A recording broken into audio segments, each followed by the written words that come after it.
Bom, mais uma vez, a graça, a paz do Senhor Jesus Cristo a todos e todas.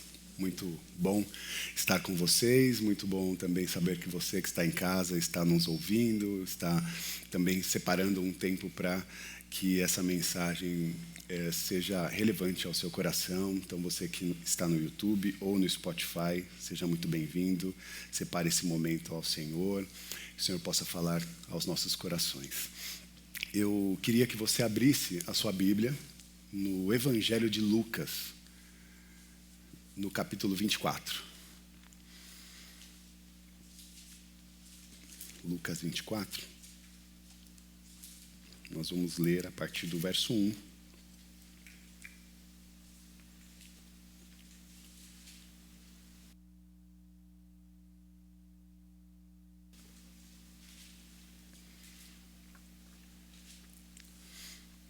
Evangelho de São Lucas, capítulo 24, no verso 1, o texto diz: No primeiro dia da semana, de manhã bem cedo, as mulheres levaram ao sepulcro as especiarias aromáticas que haviam preparado e encontraram removida a pedra do sepulcro. Mas quando entraram, não encontraram o corpo do Senhor Jesus. Quando entraram, não encontraram o corpo do Senhor Jesus. Ficaram perplexas, sem saber o que fazer. De repente, 2 homens, ou anjos, com roupas brilhantes como a luz do sol, colocaram-se ao lado delas. Amedrontadas, as mulheres baixaram o rosto para o chão e os homens lhes disseram: Por que vocês estão procurando entre os mortos aquele que vive? Os anjos disseram: Por que é que vocês estão procurando entre os mortos aquele que vive? O verso 6 diz: Ele não está aqui, pois ressuscitou. Oremos mais uma vez. Consagre agora o seu coração e mente ao Senhor. Peça para que Ele fale contigo. Senhor, nós te louvamos, nos alegramos no meio das canções, nos alegramos em cada encontro e reencontro, em cada abraço, e queremos também nos alegrar diante da sua santa vontade, a sua santa palavra. Que não sejamos nós, mas o próprio Espírito falando conosco, falando também através de nós. Que o Senhor nos use, nos dando paz, sabedoria e capacitação para fazer com que esses saberes aconteçam em nosso dia a dia, sejam aplicados em nosso cotidiano. Por isso, nos ajuda. Esse é o nosso pedido, em nome do Senhor Jesus. Amém. Amém. Glória a Deus. Bom, esse é um texto que passa num momento da ressurreição de Jesus Cristo. É a partir desse momento da ressurreição que Jesus iria ao encontro dos seus discípulos, dos seus seguidores, da sua família espiritual. E ele foi ao encontro conforme prometido. Foi ao encontro dos seus amigos espirituais, dos seus seguidores, dos seus discípulos, porque ele sempre disse para eles que ele voltaria. Jesus sempre afirmou para os seus discípulos que ao terceiro dia ele voltaria. Ele sempre disse também que a morte não o reteria, mas que ele estaria novamente de volta, né, nessa experiência de relação. Ele se revelaria aos seus amigos. Então aqui o que está posto é um fato. Jesus venceu a morte. Ele morreu, desceu aos infernos da morte e tomou consigo a chave, né, da vida. E ali anunciou a vitória sobre toda a morte. A vitória também sobre todos os movimentos de morte. Ele se anunciou para os seus discípulos, se você for pegar uma referência dos evangelhos, no Evangelho de Lucas, a informação é que Jesus aparece para 120 discípulos, né? Mas se você for até 1 Coríntios, você vai encontrar o apóstolo Paulo falando que Jesus apareceu para mais de 500 pessoas. Será que alguém está errado? Eu acredito que não. Porque penso que aquela sociedade também era uma sociedade que era patriarcal e que as mulheres e as crianças naquela época não eram contabilizadas. Então, quando o apóstolo Paulo faz uma alusão a 500 pessoas pelas quais Jesus apareceu, ele está fazendo a contabilidade geral. Na verdade, ele está fazendo mais ou menos essa contabilidade, né? Não é possível cravar, mas nós temos a consciência que após a ressurreição de Jesus, ele se revelou para mais ou menos 500 pessoas. Então, há um fato constatado, há uma história, nós temos registros, mas é importante dizer também que existem histórias que não aconteceram. Existem histórias que não aconteceram, mas que são importantes, que sejam elas contadas. É importante que histórias que não aconteceram sejam contadas para que eu e você possamos trazer essas histórias para o nosso cotidiano real. Existem histórias que não aconteceram, mas que acontecem sempre. Por exemplo, as parábolas de Jesus. As parábolas de Jesus são histórias que não necessariamente aconteceram. Nós não temos plena convicção que essas histórias aconteceram, mas elas foram contadas para que nós possamos entender que, a partir dessas parábolas, são histórias que acontecem, que são compatíveis com o nosso cotidiano, com a nossa experiência de vida. Por exemplo, também as fábulas, né? As fábulas também são histórias que não aconteceram, mas elas acontecem sempre, né? Por exemplo, a fábula vamos pensar em uma, do lobo mau, dos 3 porquinhos, os 3 porquinhos, né? A história da lebre e da tartaruga, né? Uma fábula muito conhecida. São diversas fábulas que elas não aconteceram, elas não existiram, mas elas acontecem sempre nas nossas vidas em outros moldes, a partir das nossas experiências. Então, são 2 perspectivas, histórias que aconteceram, histórias que não aconteceram. Agora, eu gostaria que você também entendesse que existem histórias que aconteceram e, por exemplo, a sua história, a minha história, a nossa história. Histórias que acontecem ou que estão acontecendo. Nós estamos vivos. E a nossa presença no mundo está construindo histórias. A nossa presença no mundo está criando novas histórias. E a partir desse momento, né, desse nosso nascimento para a vida, é importante perceber que, além disso, existem outros nascimentos. Nós nascemos para a vida, mas também nascemos, ou nos propomos, ou queremos nos propor para outros nascimentos, que eles aconteçam para que nos traga um certo sentido para a vida. Então, nasce em nós o desejo de dar sentido para as nossas relações, para a nossa casa, para a nossa família, para a nossa espiritualidade, dar sentido para encontros como esse, dar sentido para o nosso empenho nos estudos, para o nosso empenho no trabalho.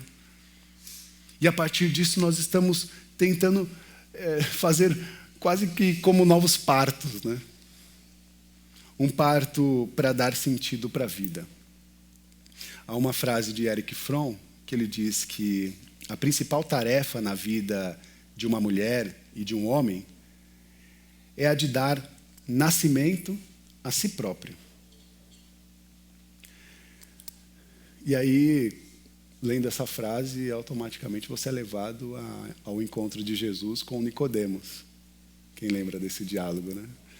E você pode acompanhar se quiser, que está em João, no capítulo 3, no verso 3.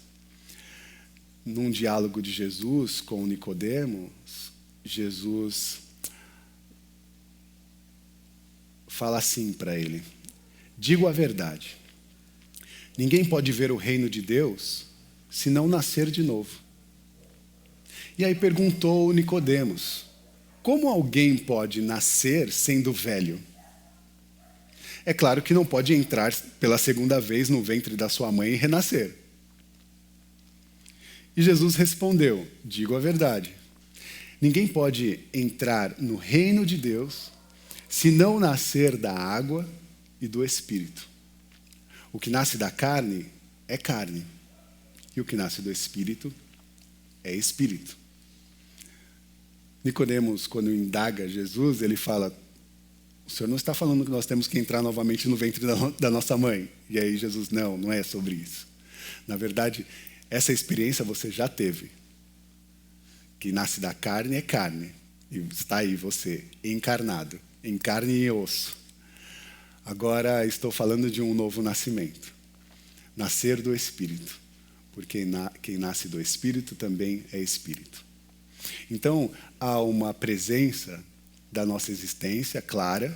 Nós estamos aqui, nós estamos vivos, mas existem outros partos. Existem outros nascimentos. E esses nascimentos aqueles que dialogam com a nossa espiritualidade.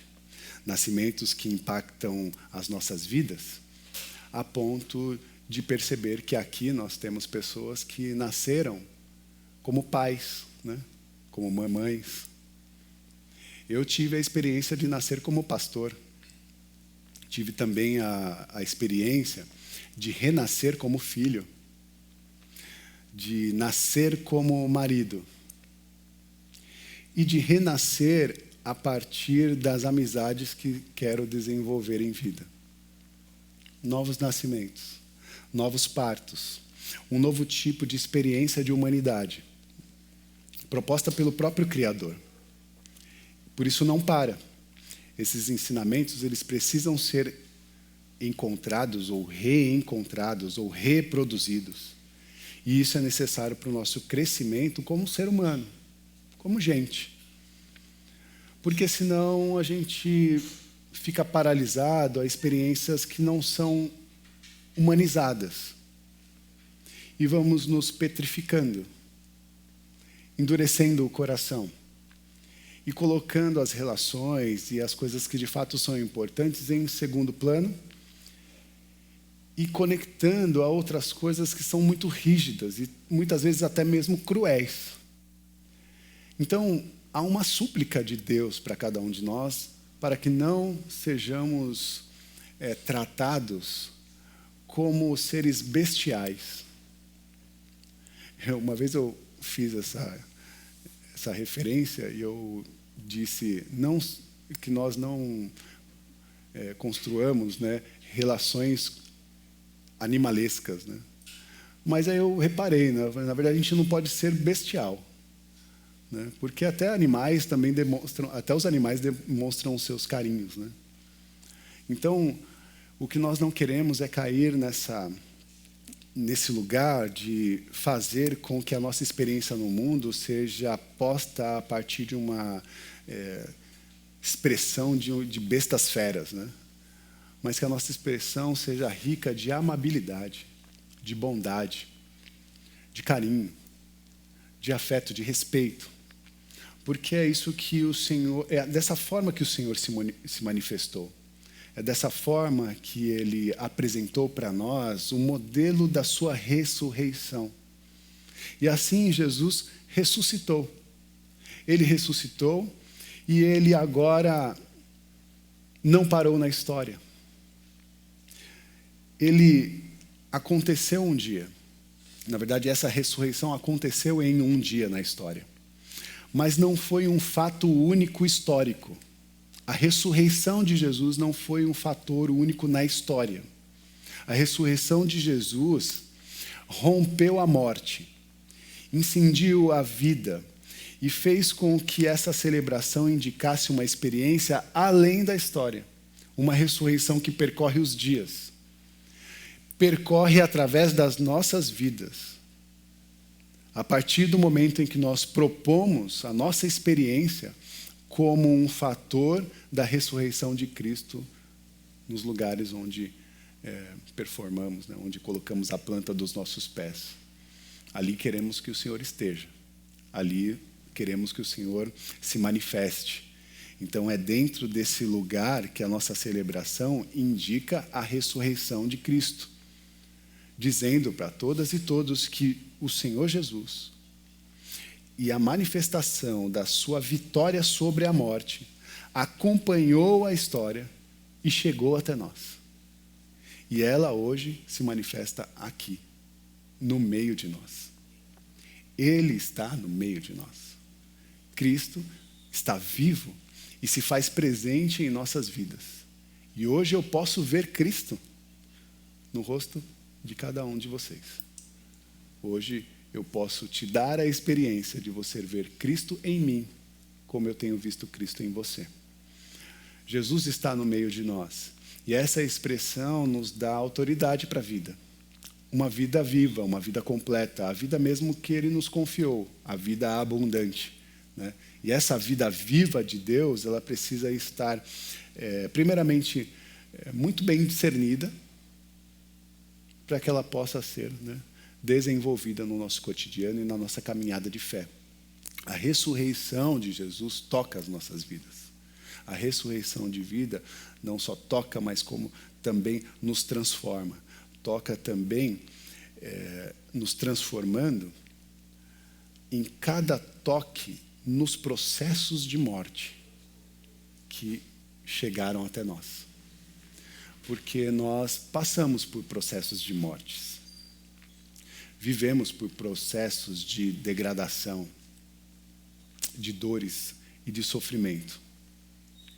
Por isso, às vezes nós dizemos que, será que vamos morrer, né? Quando será que isso vai acontecer ou como será, né? Nem gosto muito de ficar falando sobre isso, mas se nós morremos uma vez, ou se nós morreremos uma vez, é importante entender que essa experiência da morte, ela vai ser pautada num tempo da nossa história.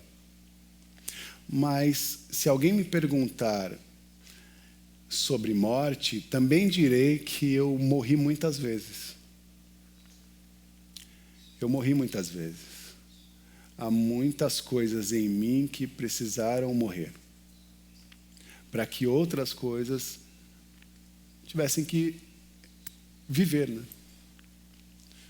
Então, nós passamos também por esse processo, né? Quando eu falo de processos de ressurreição, falo desse ambiente em que nós morremos, né, para coisas que são degradantes, ruins, maléficas para nós, e agora damos a oportunidade da ressurreição da vida de Deus a partir desse vácuo, né, da nossa existência.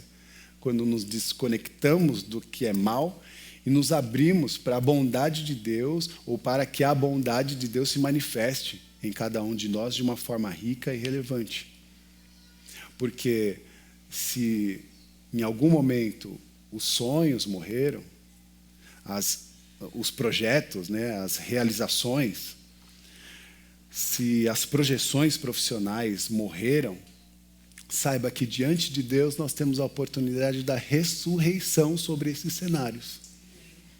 Ressurreição na nossa vida profissional, no nosso empenho, né, a partir das relações que são postas e construídas. Ressurreição até mesmo da nossa família espiritual, né? Porque há pessoas que chegaram até esse contexto que nós estamos vivendo hoje sem uma família, sem alguém para estar junto. E agora nós estamos nos propondo a ser família para essas pessoas. E como é para mim emocionante poder construir relações com pessoas como vocês.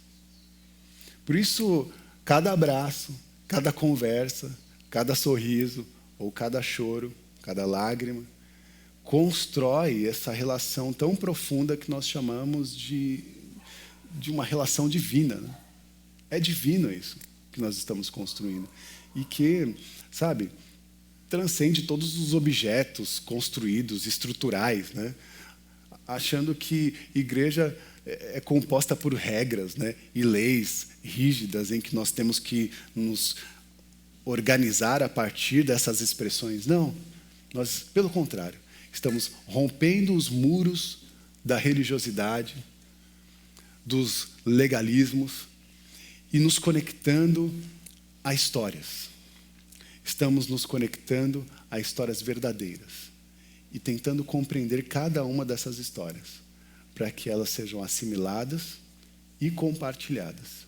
A partir do momento que nós conhecemos as nossas histórias e sabemos as nossas dores, sabemos também das nossas alegrias, é nesse lugar que nós podemos sim construir uma relação de respeito genuíno, uma relação de cuidado genuíno, porque isso, de fato, o Senhor nos proporcionará.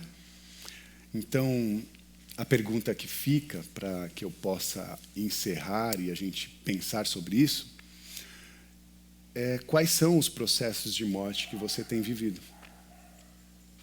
Quais são os processos de morte pelos quais você tem passado? E como isso tem te afligido? Como isso tem te machucado? Como isso tem te ferido? Ou como isso tem mexido, né, com as suas sensações? Por isso, diante dessa pergunta, eu também quero encorajá-los.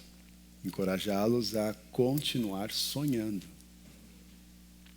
Encorajá-los a ter uma visão de águia, uma visão de longo alcance, uma visão em que você possa tentar olhar adiante dos muros, né, que foram construídos, tentando trazer para nós a desesperança.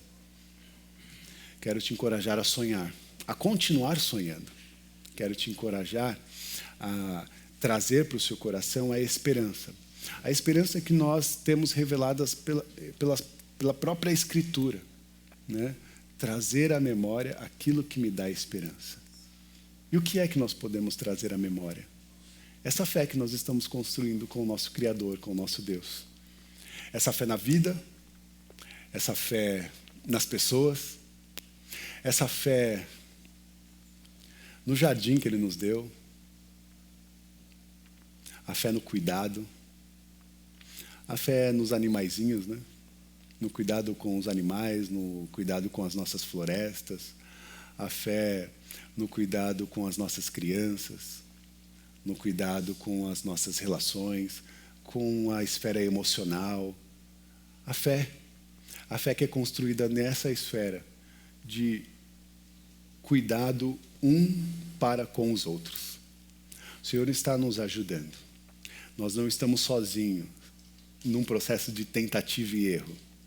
Nós estamos tentando a partir de um referencial. E o nosso referencial está proposto na experiência do Cristo. Nós olhamos para Cristo e falamos: olha, isso daqui é bom. E se nós não identificamos no Cristo, identificamos na sua fala, nas suas parábolas, nas suas histórias. Histórias que podem não ter acontecido, mas acontecem sempre. As mulheres, em Lucas 24, no versículo 5, estavam amedrontadas. E elas abaixaram o rosto para o chão. E os anjos lhe disseram: por que vocês estão procurando entre os mortos aquele que vive? Ele não está aqui. Ele ressuscitou. Por isso, posso te afirmar, não procure nos processos de morte a sua salvação. Não procure nas falas de morte a sua salvação. Não procure nos posicionamentos bélicos a sua salvação, mas procure no Senhor, porque é no seu amor, na força do seu poder, que é amor absoluto, que acontece de fato a vida viva que Ele nos prometeu. Por isso, acredite, a vida venceu. Em Cristo Jesus, hoje nós podemos declarar, não só com os nossos corações, mas com as nossas vidas, que a vida viva de Deus já acontece no meio de nós. Ela é possível. E nós estamos agora nos colocando à disposição de mostrar a todas e todos que o Senhor está no meio de nós. Ele, Jesus, está lá fora, pintando uma nova história. Para mim e para você. E para todas aquelas pessoas que Ele encontrar. O Senhor está pintando vida, reescrevendo histórias. Histórias que nós não conhecemos, que podem estar bem distantes de nós. E histórias que são bem conhecidas e que nós sentimos. O Senhor está reescrevendo também as nossas histórias. Que você possa dar hoje um novo parto de vida. Que você possa dar hoje uma nova resposta diante da morte. Cristo venceu. Que Deus nos abençoe. Amém. Amém.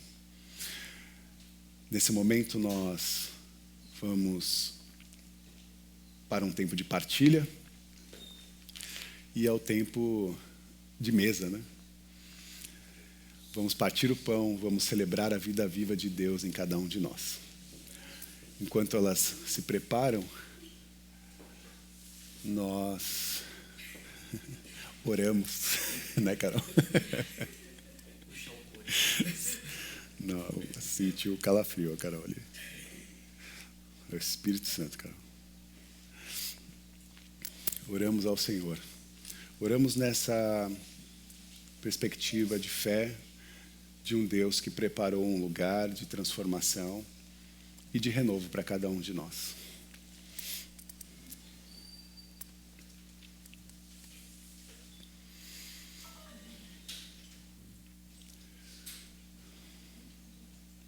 Eu vou orar, mas eu peço que fique atento nessa oração, porque enquanto eu oro, você vai receber o pão, vai receber o cálice. E aí eu peço para que você pegue o cálice, pegue o pão, não coma nem beba, até que todos se sirvam, para que nós possamos fazer esse ato junto, tá bom? Todos podem participar da mesa, a mesa é para todos. Por isso, receba o pão vivo, o pão de dores, o pão vivo que desceu do céu, o corpo de Cristo, e receba também o cálice da nova aliança. Eu oro e você nessa atitude se serve. Senhor, meu Deus e meu Pai, eu te louvo, exalto o seu santo nome e me alegro pela oportunidade de poder compartilhar a mesa com os nossos amigos espirituais. Eu te louvo, Jesus, porque por muito tempo, não só eu, mas muitas pessoas que aqui estão, não tiveram a oportunidade de ter um lugar à mesa. Tiveram os seus sonhos feridos, machucados. E o Senhor nos acolheu nesse lugar de dor, de lamento, de rejeição, nos preparando uma mesa tão rica, que diante dela tem uma partilha de um pão que não é só uma substância natural, mas é a representação do teu corpo que foi partido por cada um de nós. Nós que não nos entendíamos como merecedores, que estávamos presos e lançados a esse lamaçal de pecados, não éramos dignos do teu amor e da sua graça, mas o Senhor nos dignificou, nos deu dignidade, nos deu pão, nos deu alimento.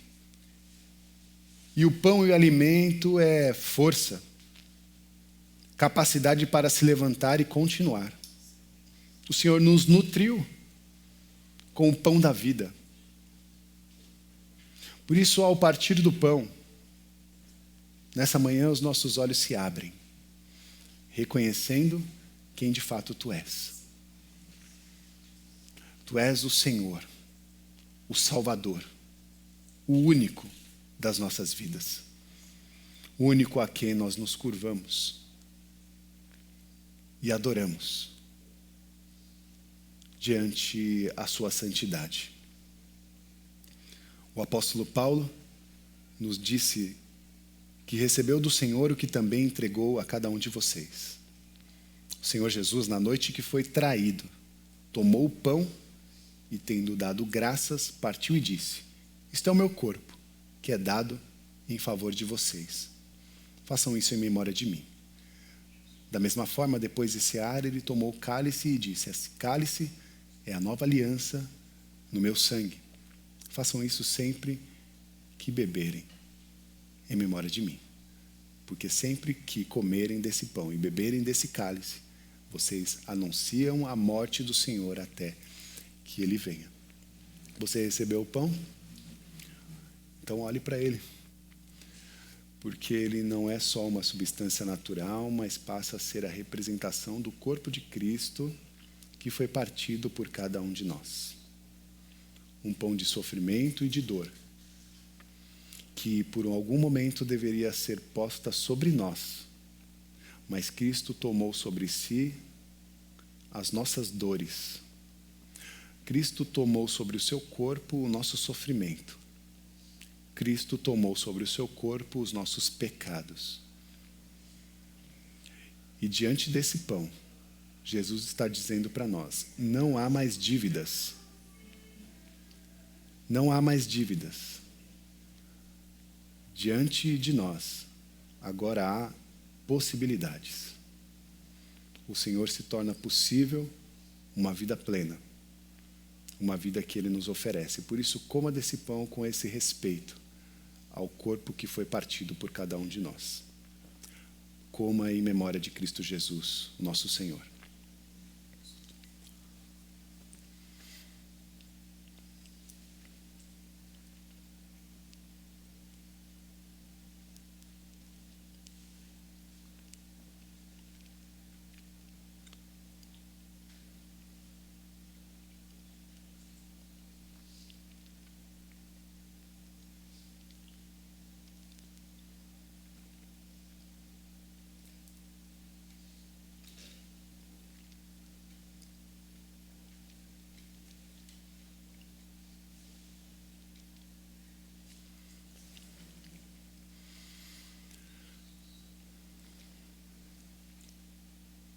Logo após esse ato, o Senhor tomou o cálice e disse: esse cálice é a nova aliança no meu sangue.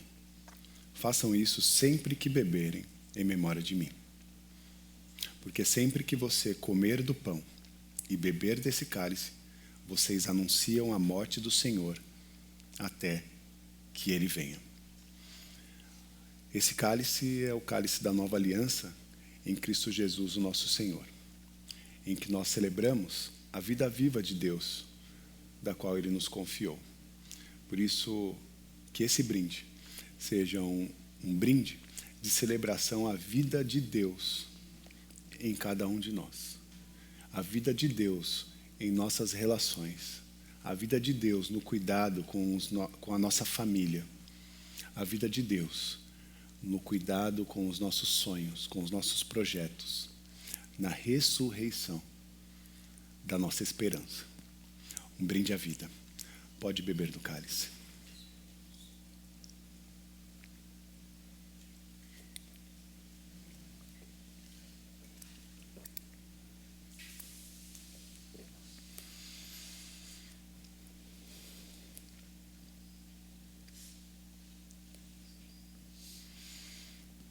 Obrigado, Senhor Jesus.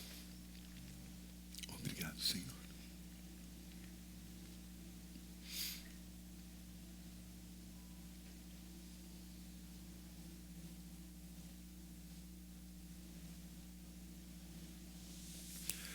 Acolhe-nos, Senhor, nesse lugar de encontros com os nossos amados, com a nossa família espiritual. Acolhe-nos, Senhor, como corpo unificado, junto.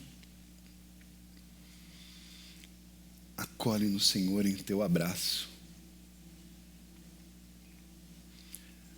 Nos ajuda, Senhor, a nos conectar à sua história. Nos ajuda, Senhor, a nos conectar à sua presença. E mais do que isso, nesse ambiente de abraço, cura-nos, Senhor, de todas as feridas, especialmente aquelas da alma,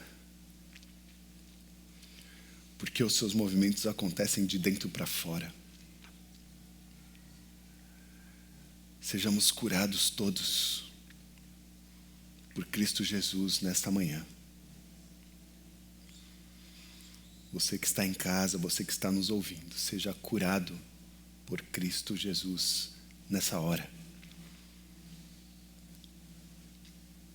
Renova-nos, ó Pai.